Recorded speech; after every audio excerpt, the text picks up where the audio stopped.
Hello, welcome back. ഇന്ന് നമ്മളൊരു ശർക്കര കഞ്ഞി ഉണ്ടാക്കുകയാണ്. പള്ളിയിൽ മദ്രസത്തിൻ്റെ കുട്ടികൾക്ക് കൊടുക്കാൻ വേണ്ടിയിട്ട് കുറച്ചധിക ക്വാണ്ടിറ്റിയിൽ ഉണ്ടാക്കുന്നുണ്ട്. പുറത്താണ് ഉണ്ടാക്കുന്നത്. ആദ്യം ഒരു വലിയ പാത്രം വെച്ചിട്ട് അതിലേക്ക് അരിയൊക്കെ കഴുകിയിടുന്നുണ്ട്. ഉമ്മയാണ് കേട്ടോ ആക്കുന്നത്. നമ്മളിങ്ങനെ ജസ്റ്റ് അതിൻ്റെ ഇടയ്ക്കിടയ്ക്ക് പോയിട്ട് ഇളക്കി കൊടുക്കുകയാണ്. ഇതാണ് ഇന്നത്തെ നമ്മുടെ മെയിൻ പരിപാടി. നിങ്ങൾക്കൊക്കെ ഓർമ്മയുണ്ടോയെന്നറിയില്ല, നമ്മൾ മദ്രസയിൽ പഠിക്കുന്ന കാലത്തുണ്ടല്ലോ, ഇത് ഈ ശർക്കര കഞ്ഞി ഉണ്ടാക്കി കൊണ്ടുവരും. ആരെങ്കിലും കൊണ്ടുവന്നാൽ അതൊരു പ്ലേറ്റിൽ വിളമ്പും. എന്നിട്ട് അതിൻ്റെ ചുറ്റും ഒരു 4 ആളെ ഇരുത്തും. ഈ ഒരു പ്ലേറ്റിന് 4 ആളാണ് കഴിക്കുന്നത്. ഓരോ സൈഡിൽ നിന്ന് ഓരോ ആൾക്കാരും. അപ്പോൾ അത് നല്ല ടേസ്റ്റായിരുന്നു. അത് അങ്ങനെ ഫ്രണ്ട്സുമായിട്ട് കഴിക്കാനും നല്ലൊരു ഹാപ്പി ആയിരുന്നു അല്ലേ. അങ്ങനെ അരിയൊക്കെ ഇട്ടതിന് ശേഷം ഇടയ്ക്കിടയ്ക്ക് ഇളക്കി കൊടുക്കണം, ഇല്ലെങ്കിൽ അടിയിൽ പിടിക്കും. കുറച്ച് കഴിയുമ്പോൾ ഇത് വെന്തിട്ട് ഒരു ചെറിയ തിക്ക് കൺസിസ്റ്റൻസിയിലെത്തും. അതിൻ്റെ ഇടയ്ക്ക് ഒരാൾ മൊബൈലിൻ്റെ വെള്ളത്തിലിട്ടിട്ടുണ്ടായിരുന്നു സോക്ക് ചെയ്യാൻ വേണ്ടിയിട്ട്. അങ്ങനെ ഇതൊരു ഈവനിങ് ആണ് കേട്ടോ ഉണ്ടാക്കുന്നത്. അങ്ങനെ പുറത്ത് നല്ല കാറ്റുമൊക്കെ ആയിട്ട് നല്ല അടിപൊളി ഈവനിങ് ആയിരുന്നു. ഭയങ്കര പുകയാണ്. അങ്ങനെ കൈവിടാണ്ട് ഇളക്കിക്കൊണ്ടിരിക്കുകയാണ്. ഇങ്ങനെ കൈവിട്ട് കഴിഞ്ഞാലുണ്ടല്ലോ അത് അടിയിൽ കട്ടിപ്പിടിച്ച പോലെ ഉണ്ടാവും. അതുകൊണ്ട് ഇടയ്ക്കിടയ്ക്ക് ഇളക്കണം. അതിൻ്റെ ഇടയ്ക്ക് നമ്മൾ ഈ ചിക്കു പറിക്കാൻ പോയിട്ടുണ്ടായിരുന്നു. ഇതൊരു ചിക്കുവിൻ്റെ മരമാണ്. ഇതിൽ നിന്ന് നമുക്ക് കുറേ അധികം ഫ്രൂട്ട് കിട്ടിയിട്ടുണ്ട്. ഇപ്പം നമ്മളിങ്ങനെ പുറത്ത് നിൽക്കുമ്പോൾ അതിലൊന്ന് പഴുത്തതുപോലെ കണ്ടു. അതുകൊണ്ട് അതെടുക്കാൻ വേണ്ടിയിട്ട് വന്നതാ. അത് കയ്യിൽ എത്താവുന്നത്രയും മുകളിലാണ് അതുണ്ടായിരുന്നുള്ളൂ. അങ്ങനെ അതും എടുത്ത്. ഇതിൻ്റെ ചിക്കുമൊക്കെ നല്ല സ്വീറ്റാണ്, നല്ല ടേസ്റ്റുമാണ്. അങ്ങനെ അവിടുത്തെ ചെറിയ ചെറിയ കോമഡി പ്രസനങ്ങളൊക്കെ ആയിട്ട് നമ്മളിത് കഴിച്ചു. പിന്നെ കുറച്ചധികം ശർക്കര എടുക്കണം. ഈ ശർക്കര ഉണ്ടല്ലോ അതിന് നന്നായിട്ട് ഇടിക്കണം. അപ്പോഴാണ് അതിൽ പെട്ടെന്ന് അലിഞ്ഞു പോകുന്നത്. പിന്നെ ഉണ്ടല്ലോ ചെറിയ സ്പൂൺ കൊണ്ട് ഇളക്കാൻ ഭയങ്കര ബുദ്ധിമുട്ടായിരുന്നു. അങ്ങനെ ഇതുപോലത്തെ ഇളക്കുന്ന സംഭവമില്ലേ മരത്തിൻ്റെ, അതിലിളക്കാമെന്ന് വിചാരിച്ചു. ഉമ്മ അതിലാണ് കേട്ടോ ഇളക്കുന്നത്. കുറച്ചധികം ശർക്കര വേണ്ടി വരും. ഇതിൻ്റെ മെയിൻ സംഭവം സ്വീറ്റല്ലേ. കുറച്ച് ഉപ്പും ആഡ് ചെയ്യണം, ശർക്കരയും ആഡ് ചെയ്യണം. ഇതൊരു നൊസ്റ്റോ ഫീലാണ്. പണ്ട് മദ്രസയിൽ കഴിച്ച ഒരു ഓർമ്മയാണ്. വീട്ടിലങ്ങനെ കൂടുതലും ഇത് ഉണ്ടാക്കാറില്ലല്ലോ. എൻ്റെ വീട്ടിൽ ഉണ്ടാക്കാറില്ല, പിന്നെ നിങ്ങളുടെ വീട്ടിൽ അറിയില്ല കേട്ടോ. ഇവിടെയൊക്കെ ഈ പായസം ആക്കുന്ന കുറവാണ്. ശർക്കര ഇട്ട് ശർക്കര അലിഞ്ഞ് വരുമ്പോൾ ഉണ്ടല്ലോ ഇതിൻ്റെ കളറ് മാറും, ഈ കളറിലോട്ടാവും. അപ്പം നല്ല സ്മെല്ല് വരാനും തുടങ്ങും. അതിലേക്ക് കുറച്ച് ഏലക്ക പൊടിച്ചതും ആഡ് ചെയ്യുന്നുണ്ട്.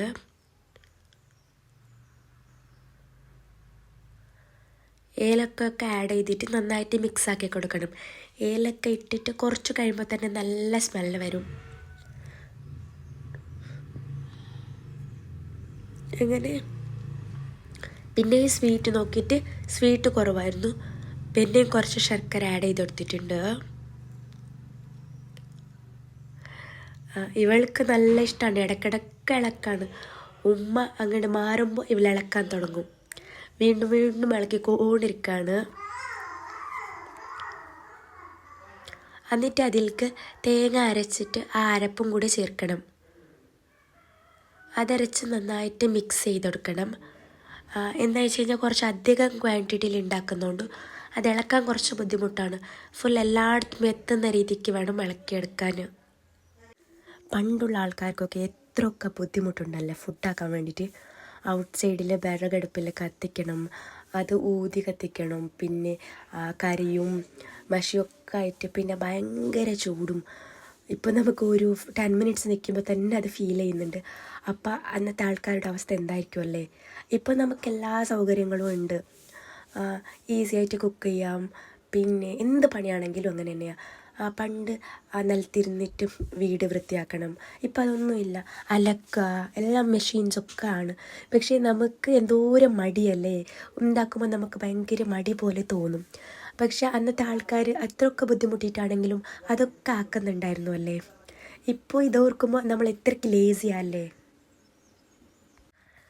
ഇതിൻ്റെ ഇടയ്ക്ക് വാപ്പ വന്നിട്ടുണ്ടായിരുന്നു.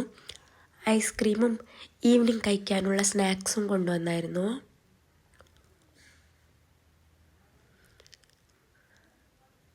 അങ്ങനെ ഈ ഐസ്ക്രീം അപ്പം തന്നെ പൊട്ടിച്ചു നമ്മൾ ഇടയ്ക്ക് തന്നെ. അങ്ങനെ ഐസ്ക്രീമും കഴിച്ചു. പായാസം മിക്സ് ചെയ്ത് ഇത് ഫസ്റ്റ് ഉണ്ടല്ലോ ഒരു ലൂസ് കൺസിസ്റ്റൻസിയിലാണ് ഉണ്ടാവുന്നത്. ഇത് അവസാനം ഈ കഞ്ഞിയുടെ കൺസിസ്റ്റൻസിയിലാണ് എത്തുന്നത്. ഇത് ലൂസായിട്ടുള്ള ഒരു പായസം പരിവല്ല കേട്ടോ, ഇത് കഞ്ഞിയാണ്. അതുകൊണ്ട് തിക്കായിട്ട് തന്നെ വേണം. അത് കുറുക്കി തിക്കാവും. കുറച്ച് ചൂടിൽ ലൂസായിട്ടുണ്ടെങ്കിലും കുറച്ച് തണിഞ്ഞ് വരുമ്പോൾ ഉണ്ടല്ലോ അത് നന്നായിട്ട് തിക്കായിക്കോളും. അപ്പോഴത്തേക്കും ഈ കഞ്ഞി ആയിട്ടുണ്ടായിരുന്നു. അത് തണിയാൻ വേണ്ടിയിട്ട് ഒന്ന് തണുത്ത കിട്ടാൻ വേണ്ടിയിട്ട് ഓക്കെ പുറത്ത് വെച്ചിട്ടുണ്ടായിരുന്നു. വെള്ളത്തിൻ്റെ മുകളിൽ വെച്ചിട്ട് അങ്ങനെ വീട്ടിൻ്റെ അകത്ത് കൊണ്ടുവന്ന് വെച്ചിട്ടുണ്ട്. ഇനിയുണ്ടല്ലോ ഇത് ഈ പ്ലാസ്റ്റിക് കവറിലോട്ടാക്കി കെട്ടി വെക്കാണ്. ഇത് പ്ലേറ്റിലിട്ടൊന്നും അവിടെ കൊടുക്കുന്നതല്ല, കവറിലാക്കി കൊടുക്കുകയാണ്. ഇതാണെങ്കിൽ നല്ല എളുപ്പമാണെന്നൊക്കെ വാപ്പ പറയുന്നുണ്ടായിരുന്നു. അങ്ങനെ പ്ലാസ്റ്റിക് കവറിലാക്കാണ്. നമ്മൾ ഇങ്ങനെ സൂക്ഷിച്ച് ഇട്ട് കൊടുക്കുകയാണ്. അതുണ്ടല്ലോ ഇടുമ്പോൾ കുറച്ച് കവറിലൊക്കെ ആവുന്നുണ്ടായിരുന്നു. നമുക്ക് ഇട്ട എക്സ്പീരിയൻസ് ഒന്നുമില്ല. അതുകൊണ്ട് രണ്ടാളും ചേർന്നിട്ട് ഒരാൾ കവർ പിടിക്കുകയാണെങ്കിൽ മറ്റൊരാളിങ്ങനെ കഞ്ഞി ഒഴിച്ച് കൊടുക്കുകയാണ്. അങ്ങനെയൊക്കെ ചെയ്ത് കെട്ടി വെക്കുന്നുണ്ട്. പക്ഷെ എന്തായാലും നല്ല രസം. ആ ഒരു പ്ലേറ്റിൽ അതിൻ്റെ ചുറ്റും 4 ആൾക്കാരിരുന്ന് കഴിക്കുന്ന ഒരു ടേസ്റ്റ് വേറെ തന്നെയാണ്.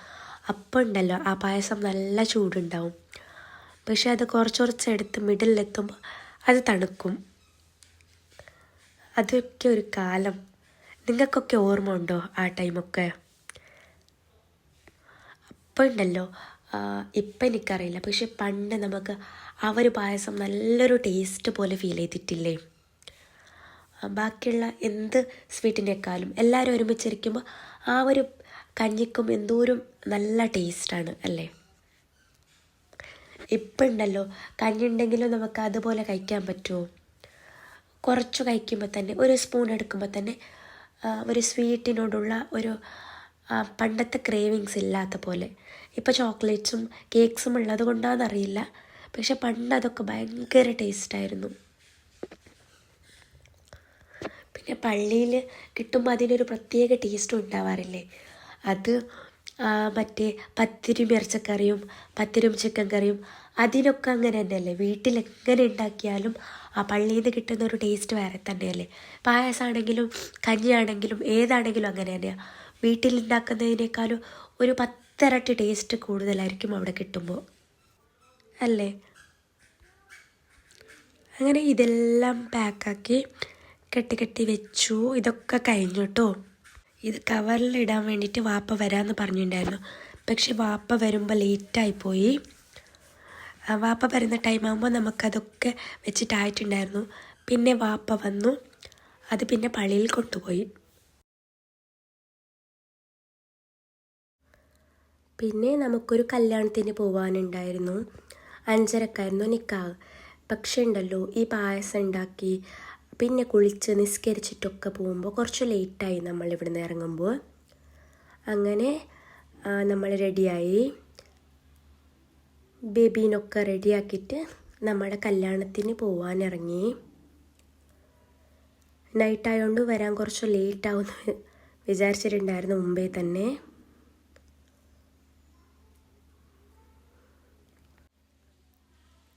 ഇറങ്ങുമ്പോൾ തന്നെ കുറച്ച് ലേറ്റായിട്ടുണ്ടായിരുന്നു. അങ്ങനെ നമ്മളെല്ലാവരും കാറിൽ കയറി.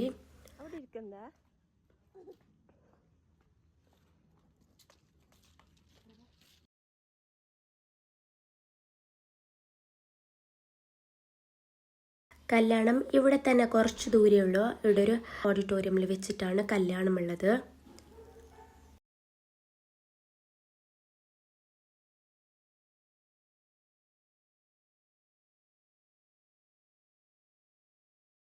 അങ്ങനെ പെട്ടെന്ന് പോവാന്ന് വിചാരിച്ചു. എന്തായാലും ഓൾറെഡി ലേറ്റ് ആയതല്ലേ.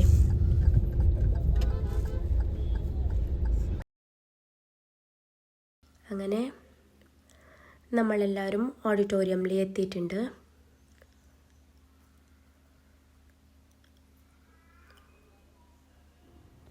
ഈ കാണുന്നതാണ് കേട്ടോ ഓഡിറ്റോറിയം.